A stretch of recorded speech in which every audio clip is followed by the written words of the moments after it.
Sleeper బస్సులు ప్రాణాలు తీస్తున్నాయి. ఫైర్ సేఫ్టీ నిబంధనలు పాటించకపోవడం, ఏసీ కోసం బస్ అంతా ఫుల్ ప్యాక్ అయి ఉండడం, ప్రమాదం జరిగినప్పుడు ప్రయాణికులు బతికి బయటపడేందుకు ఎమర్జెన్సీ ఎగ్జిట్ ఉండకపోవడం ప్రధానమైన కారణమని చెబుతున్నారు నిపుణులు. బస్సులో అగ్ని ప్రమాదం సంభవించినప్పుడు మంటలు ఆర్పే పరికరాలు కూడా ఉండకపోవడం కారణమనే వాదన బలంగా ఉంది. సరిగ్గా 12 ఏళ్ల క్రితం ఉమ్మడి మహబూబ్ నగర్ జిల్లా పాలె దగ్గర కూడా కర్నూలు జిల్లా చిన్నటేకూరు మండలంలో జరిగిన తరహా బస్సు ప్రమాదం లాంటిదే చోటు చేసుకుంది. ఆ సమయంలో 45 మంది మరణించారు. వారిలో దాదాపుగా అందరూ సాఫ్ట్వేర్ ఇంజనీర్లే కావడం గమనార్హం. స్లీపర్ బస్సులు ప్రాణాలు తీస్తున్నాయి. ఫైర్ సేఫ్టీ నిబంధనలు పాటించకపోవడం, ఏసీ కోసం బస్ అంతా ఫుల్ ప్యాక్ అయి ఉండడం, ప్రమాదం జరిగినప్పుడు ప్రయాణికులు బతికి బయటపడేందుకు ఎమర్జెన్సీ ఎగ్జిట్ ఉండకపోవడం ప్రధానమైన కారణమని చెబుతున్నారు నిపుణులు. బస్సులో అగ్ని ప్రమాదం సంభవించినప్పుడు మంటలు ఆర్పే పరికరాలు కూడా ఉండకపోవడం కారణమనే వాదన బలంగా ఉంది. సరిగ్గా 12 ఏళ్ల క్రితం ఉమ్మడి మహబూబ్ నగర్ జిల్లా పాలెం దగ్గర కూడా కర్నూలు జిల్లా చింటేకూరు మండలంలో జరిగిన తరహా బస్సు ప్రమాదం లాంటిదే చోటు చేసుకుంది. ఆ సమయంలో 45 మంది మరణించారు. వారిలో దాదాపుగా అందరూ సాఫ్ట్వేర్ ఇంజనీర్లే కావడం గమనార్హం. మరిన్ని డీటెయిల్స్ ఇదే ఇష్యూపై ధనరాజ్ అందిస్తారు. ధనరాజ్, స్లీపర్ బస్సులు ప్రాణాలు తీస్తున్నాయి, ఎలా చూడాలి ఈ సిచ్యువేషన్ని? అపర్ణ, కర్నూలు జిల్లాలోని చిన్నటేకూరులో జరిగినటువంటి బస్సు ప్రమాదం అనేక కుటుంబాలలో చాలా తీవ్రమైనటువంటి విషాదాన్ని నింపిందని చెప్పచ్చు. దాంతోపాటు సరిగ్గా మనం 12 ఏళ్ల క్రితం చూసినట్టయితే ఉమ్మడి మహబూబ్ నగర్ జిల్లాలోని పాలెం వద్ద జరిగినటువంటి బస్సు ప్రమాదంలో కూడా అప్పుడు కూడా 45 మంది సజీవ దహనమైనటువంటి ఘటన కూడా చాలా వరకు అప్పట్లో పెద్ద ఎత్తున తీవ్ర కలకలం రేపింది. దాంతోపాటు వరుస అగ్ని ప్రమాదాలు జరుగుతున్నటువంటి ఈ ఏసీకి సంబంధించిన కోచ్ కావచ్చు, అదేవిధంగా మొత్తం ఈ స్లీపర్ సంబంధించిన బస్సుల్లోనే ఎక్కువగా దేశవ్యాప్తంగా కూడా చాలా వరకు అనేకమైనటువంటి ప్రమాదాలు జరిగాయి. సరిగ్గా మనం 10 రోజుల కిందట చూసుకున్నట్టయితే రాజస్థాన్లో కూడా ఒక బస్సు అగ్ని ప్రమాదంలో కూడా 20 మంది చనిపోయినటువంటి ఘటన జరిగింది. ముఖ్యంగా చూసినట్టయితే మనం బస్సులలో చూసినట్టయితే ఈ స్లీపర్ బస్సెస్లో చూస్తే 2x1 సంబంధించినటువంటి సీటింగ్ ఉంటుంది. దాంతోపాటు చాలా ఇరుకుగా ఉండేటువంటి మొత్తం అంటే మధ్యలో నుంచి దారి కూడా చాలా ఇరుకుగా ఉంటుంది. దీనికి ఏదైతే మనము ఎమర్జెన్సీ ఎగ్జిట్ సంబంధించినటువంటి డోర్ కూడా చాలా వరకు లాకేసి ఉంటుంది. మొత్తం కంట్రోల్ సిస్టమ్ అంతా కూడా డ్రైవర్ దగ్గరే ఉండటంతో కూడా మొత్తం డోర్లు అంటే సడన్గా ఏదైనా అగ్ని ప్రమాదం జరిగినా ఇతరకు సంబంధించినటువంటి ప్రమాదాలు జరిగితే వెంటనే ఎగ్జిట్ నుంచి మనం తప్పించుకోవడానికి కూడా వీలు లేకుండా ఉండే సిచ్యువేషన్లో మొత్తం ఈ స్లీపర్ బస్సెస్ అని కూడా కొనసాగుతూ ఉన్నాయి. దానికి సంబంధించినటువంటి డిజైన్కి సంబంధించినటువంటి చాలా లోపాలు ఉన్నాయి. ఎందుకంటే గతంలో బస్సెస్ అన్ని కూడా చాలా వరకు ఐరన్ తోటి మొత్తం పూర్తిగా నిర్మించేవాళ్ళు. కానీ ఇప్పుడు చాలా లైట్కి సంబంధించినటువంటి ఫ్యాబ్రికేటెడ్, చాలా వరకు ఇందులో ప్లాస్టిక్ సంబంధించినటువంటి ఉపయోగం ఎక్కువగా ఉంటుంది. అంటే అగ్ని ప్రమాదం జరిగిన వెంటనే మంటలు చెలరేగి ఈ ఫ్యాబ్రికేటెడ్ ఒక్కసారిగా ఫ్యూయల్ అంటుకున్న తర్వాత పెద్ద ఎత్తున మంటలు అంటుకొని కూడా చాలా వరకు చుట్టుముట్టి పెద్ద ఎత్తున ఈ మంటలలో అనేక మంది ప్రయాణికులు చనిపోతున్నటువంటి ఘటనలు ఉన్నాయి. దీంతో చూసినట్టయితే మనము దేశవ్యాప్తంగా ఇప్పటి వరకు చూసినట్టయితే మనము 2009 నుంచి ఇప్పటి వరకు ఈ స్లీపర్ బస్సెస్లో జరిగినటువంటి ప్రమాదాలు చూసినట్టయితే 252 మంది సజీవ దహనమైనటువంటి ఘటనలు మొత్తం రికార్డు చెప్తున్నాయి. దాంతోపాటు ఇలాంటి ఘటనలు పదే చైనా దేశంలో చాలా వరకు ఇలాంటి మన బస్సులు చూసినట్టయితే స్లీపర్ బస్సెస్ కావచ్చు, ఏసీ కోచ్కు సంబంధించినటువంటి బస్సులు అనేక ప్రమాదాలు జరగడంతో కూడా చైనాలో ఇలాంటి బస్సెస్ను కూడా చాలా వరకు అక్కడి గవర్నమెంట్ నిషేధించడం జరిగింది. మరి ఇక్కడ మనం చూస్తున్నాము గతంలో సరిగ్గా 12 ఏళ్ల క్రితం ఉమ్మడి మహబూబ్ నగర్ జిల్లాలో జరిగినటువంటి పాలెం ఘటనల్లో హైదరాబాదు నుంచి బెంగళూరు వెళ్తున్నటువంటి క్రమంలోనే ఒక కల్వర్టును ఢీకొట్టి అప్పుడు కూడా పెద్ద ఎత్తున ఆ బస్సు ప్రమాదంలో 45 మంది చనిపోవడం. అందులో చూసినట్టయితే చాలామంది ఇంజనీర్ అంటే సాఫ్ట్వేర్ సంబంధించినటువంటి ఉద్యోగులు ఉన్నారు. ఎందుకంటే బెంగళూరులో ఉద్యోగార్థం నిమిత్తం వెళ్ళి అలాంటి ప్రమాద ఘటనలో అప్పుడు 45 మంది చనిపోవడం.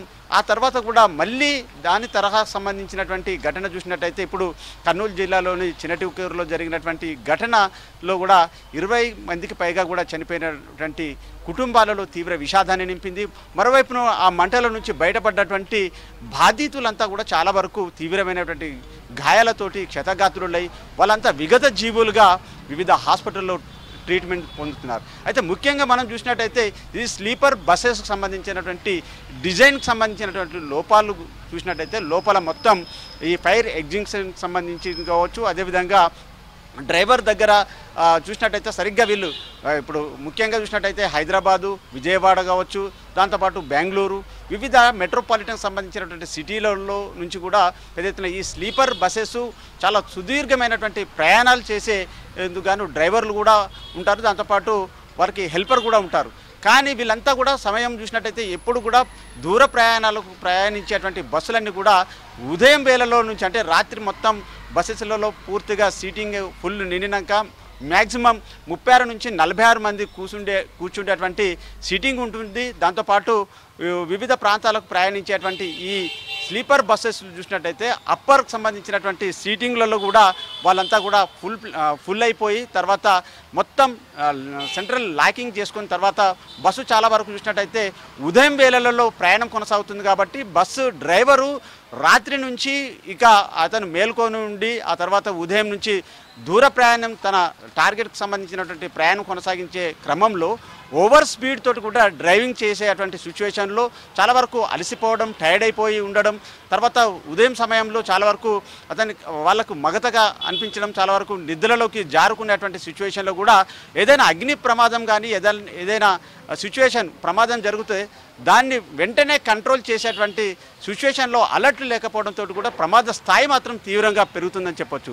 మొత్తం ఫైర్ సంబంధించినటువంటి ఈ యాక్సిడెంట్లు చూసినట్టయితే కూడా డ్రైవరు అప్రమత్తత లేకపోవడం, తర్వాత ప్రమాదం జరిగిన తర్వాత వెంటనే తేరుకొని ప్రయాణికులను రక్షించలేనటువంటి లోపల నిర్మాణమైనటువంటి సీటింగ్ వ్యవహారం కావచ్చు, 2 ఇంటికి సంబంధించి 1కి సంబంధించిన సీటింగ్ కావచ్చు, అదేవిధంగా అప్పర్ బెర్తులలో చాలా వరకు గాఢ నిద్రలో ఉన్న వాళ్ళు కూడా ప్రమాదం జరిగితే కూడా వెంటనే తేరుకొని కిందికి దూకి కానీ బయటకు వచ్చేటువంటి ఎలాంటి ఎగ్జిట్ సంబంధించినటువంటి డోర్లు లేకపోవడం, మొత్తం కంట్రోల్ సిస్టమ్ టోటల్ అంతా కూడా డ్రైవర్ దగ్గరే ఉండి ఆ తర్వాత డోర్లన్నీ పూర్తి లాకింగ్ సిస్టమ్ తోటి ఉంటాయి. కాబట్టి ఇలాంటి ప్రమాదం జరిగినప్పుడు మొత్తం దాని నుంచి ఆ అద్దాలు కానీ లేకుంటే మొత్తం పగలగొట్టుకొని బయటకు వచ్చేటువంటి ఎగ్జిట్ సంబంధించిన డోర్లు లేకపోవడంతో ఇలాంటి ప్రమాద ఘటనలలో భారీ ఎత్తున ప్రయాణికులంతా కూడా చనిపోతున్నటువంటి ఘటనలు ఎదురవుతున్నాయి. దీంతో ఇలాంటి ఘటనలు ఎదురైనటువంటి క్రమంలోనే చైనాలో ఇలాంటి మన స్లీపర్ బస్సెస్ సంబంధించిన దాంట్లో కూడా పూర్తిగా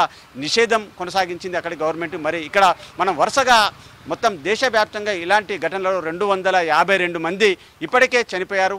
సరిగ్గా కూడా 20 రోజుల కిందట కూడా రాజస్థాన్లో 20 మంది సజీవదహనమైనటువంటి ఘటన, గతంలో 12 ఏళ్ల కింద జరిగినటువంటి పాలెం ఘటన తోటి కూడా చాలా వరకు మరి బస్సులకు సంబంధించినటువంటి మొత్తం ఈ డిజైనింగ్ లోపాలు కావచ్చు, ఫైర్ ఎగ్జిట్కి సంబంధించినటువంటి డోర్ లాకింగ్ కావచ్చు, మొత్తం దీనిలో చూసినట్టయితే హైట్ కూడా చాలా తక్కువగా ఉంటుందని చెప్పొచ్చు. ఎందుకంటే హైట్ చూసినట్టయితే కూడా మనము 8 నుంచి 9 అడుగులకు సంబంధించినటువంటి డిజైన్తోనే కూరుకొని ఉంటుంది. చాలా ఇరుకైనటువంటి లోపల ఎటు ఊపిరి సడపలేటువంటి చాలా చిన్న వే మాత్రమే ఉండటంతో బస్ అంతా కూడా మొత్తం అప్పర్ బెర్త్లో పడుకున్న వాళ్ళు కావచ్చు, 2x1 సంబంధించి సీటింగ్లలో నిద్రపోయే వాళ్ళు, ఏదైనా ప్రమాదం జరిగితే మాత్రం ఫైర్ ఎగ్జిట్కి సంబంధించినటువంటి ఎలాంటి భద్రతకు సంబంధించినటువంటి ప్రమాణాలకు సంబంధించి ఎవరికి అవగాహన లేకపోవడం, దాంతోపాటు మొత్తం ఇలాంటి బస్సెస్ సంబంధించినటువంటి వ్యవహారంలో పూర్తిగా రివ్యూ మాత్రం లోపభూయిష్టంగా కొనసాగుతుంది. రవాణా వ్యవస్థలో చూసినట్టయితే కూడా చాలా వరకు మొత్తం దేశవ్యాప్తంగా ఇలాంటి స్లీపర్ బస్సెస్లో ప్రమాదాలు జరిగితే ఎలా రియాక్ట్ అవ్వాలి డ్రైవర్లు కానీ, అదేవిధంగా ప్రయాణికులు ఎలా అప్రమత్తంగా గ్లాస్ డోర్ని ఎట్లా బ్రేక్ చేయాలి అనేది కూడా పూర్తిగా ఇలాంటి స్లీపర్ బస్సెస్లో చాలా వరకు ఎలాంటి ఫైర్ సేఫ్టీ మెజర్మెంట్ను పూర్తిగా అవగాహన లేకపోవడం, దాంతోపాటు ఇలాంటి మరి బస్సెస్ నిర్మాణం సంబంధించిన వ్యవహారంలో లోపభూయిష్టంగా దాని నిర్మాణం ఉండటంతో ఇలాంటి భారీ ఎత్తున ఏదైనా ప్రమాదం జరిగినప్పుడు చాలా వరకు మృతుల సంఖ్య పెరుగుతుంది. ఇలాంటి విషాద ఘటనలు కూడా వరుసగా కొనసాగుతూ ఉన్నాయని తెలుస్తూ ఉంది. అపరం.